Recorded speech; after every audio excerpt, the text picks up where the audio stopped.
Yes, purveyors of hate, by his definition, is anybody that supports the president. I support the president because he's done a tremendous job in helping the black community, despite all of the rhetoric from the media and leftists. We're not talking enough about political hatred in this country. We're not talking enough about conservative activists being attacked, like myself. We had a student whose dorm was set on fire for being a member of the Turning Point chapter. Foremost, conservatives are patriots. The president is a patriot, and I'm a patriot, and there is no skin color in patriotism.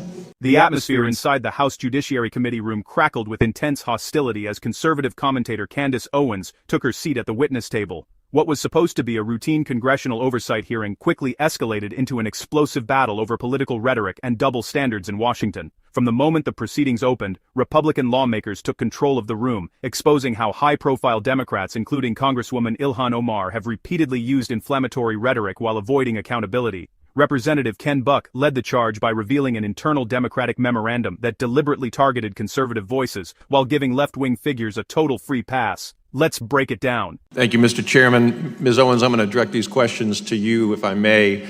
I don't know that you've seen this, but it's a memorandum that the majority Democrats prepare for the committee members. And in this memorandum, they go through the various witness names and present the Anti-Defamation League, Equal Justice Society, the Lawyers Committee for Civil Rights Under Law, and then we get to you. Oh my goodness. Candace Owens, Director of Communications at the conservative. Nobody else is described as progressive or liberal, but you are described as a conservative advocacy group, Turning Point USA, and a conservative commentator and political activist known for her criticism of Black Lives Matter and the Democrat Party. I think you've caused my friends on the left to go to their safe spaces, and I'd love to explore with you a little bit of the reason for that. Do you consider yourself a conservative? I am a conservative, yes. Okay. Are you pro-life? I am pro-life. Okay. Does that trigger people when you see them, that they know that you're pro-life? It makes them very upset, and Democrats hate me. Do you own a gun? Pardon? Do you own a gun? No, sir.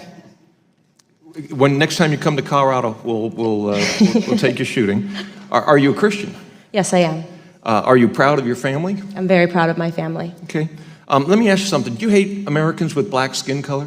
Absolutely not. I actually love Americans with black skin color so much that I'm willing to fall on the sword 1,000 times for them to wake up and realize that we are being lied to, abused, and used by the Democrat Party. How about Americans with white skin color? Do you hate them? I do not, and that's a problem for people on the left. Do you hate Hispanics? I do not. Do you hate Asians? I do not. Do you hate lesbians or gays or anybody from the LGBTQ community? Nope, I've got all of that in my family. I'm baffled because in the chairman's opening statement, he said that you openly associate with purveyors of hate. Yes, purveyors of hate, by his definition, is anybody that supports the president. I support the president because he's done a tremendous job in helping the black community, despite all of the rhetoric from the media and leftists, which do not want him to be successful. Tell me a little bit about how the president has helped the black community, if you would, please. Well, he's lowered the black unemployment rate. It's the lowest it's ever been in the history. He's getting us off of our feet. We see, I believe the last number I checked was 3.5 million people are off of food stamps, something that the Black Caucus sat down and didn't applaud. Neither did any of the Democrats applaud, because they want a system where blacks are dependent on the government. They are the people that put in place the policies that broke down the black family, and the biggest problem that's facing our community is father absence. In every room that I've been in with the president, he talks about real issues, and he doesn't pander to us. He doesn't do Alexandria Ocasio-Cortez's southern drawl accent and speaking to us like we're slaves. He asks us important questions, and the most important question he could have asked was, Black America, what do you have to lose? Because we were already losing under Democrat leadership. Do you believe that you openly associate with purveyors of hate? I absolutely do not. I have no tolerance for hate whatsoever. Do you believe that college campuses should be open discussions, or there should be open discussions on college campuses for various issues?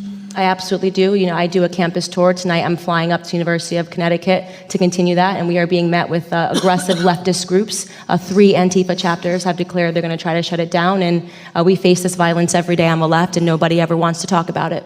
And I guess what I was going to ask you, you went on to explain it before I got a chance to, but have you ever been disinvited from speech opportunities at college campuses because of your conservative views? All the time.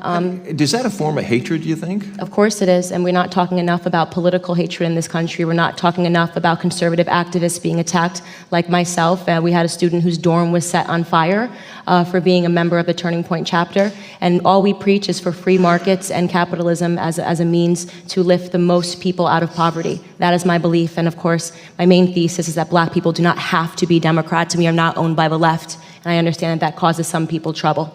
So, as a conservative, you've attended many conservative events and visited with many conservatives. And I am not denying for a moment that there are white supremacists and we should condemn white supremacists, that there are Nazis and we should condemn Nazis, that there are hateful groups all across the political spectrum and we should condemn those. But in your interactions with conservatives, have you seen hateful speech, bigotry, race among the conservatives that you've associated with?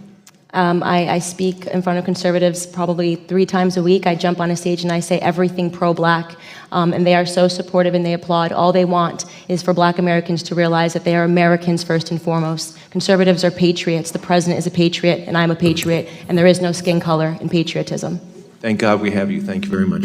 Representative Ken Buck wasted no time pulling back the curtain on the committee's internal memo. He pointed out that while major liberal groups were listed without bias, Candace Owens was specifically targeted as a political activist. Owens stood her ground, forcefully explaining that her conservative principles, faith, and support for free markets trigger left-wing hostility because they challenge the Democratic Party's control over minority voters. The debate heated up as Republicans drew a sharp contrast between conservative patriotism and the controversial statements coming from figures like Congresswoman Ilhan Omar. While Democrats tried to brand conservatives as purveyors of hate, Republican members pointed out Omar's history of divisive rhetoric regarding American foreign policy and national security.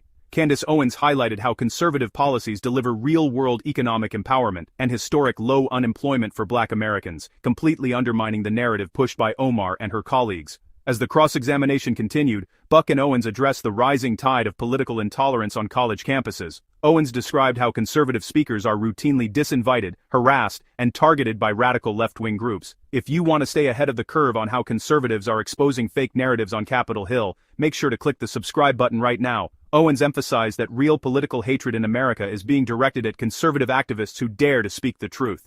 In the final segment, Republicans systematically dismantled the opposition's claims. Owens reminded the panel that true patriotism transcends race and that millions of minority Americans are waking up to conservative values. The exchange ended with Representative Buck commending Owens for her relentless courage under fire, leaving Democratic committee members with no effective counterargument. This fiery congressional matchup proved once again that when conservative principles are tested, facts beat political rhetoric every single time. Candace Owens and House Republicans delivered a masterclass in accountability, exposing the double standards of figures like Ilhan Omar and proving that free speech cannot be silenced. Make sure to hit the like button, drop your thoughts in the comments below, and share this video with everyone who needs to see the truth today.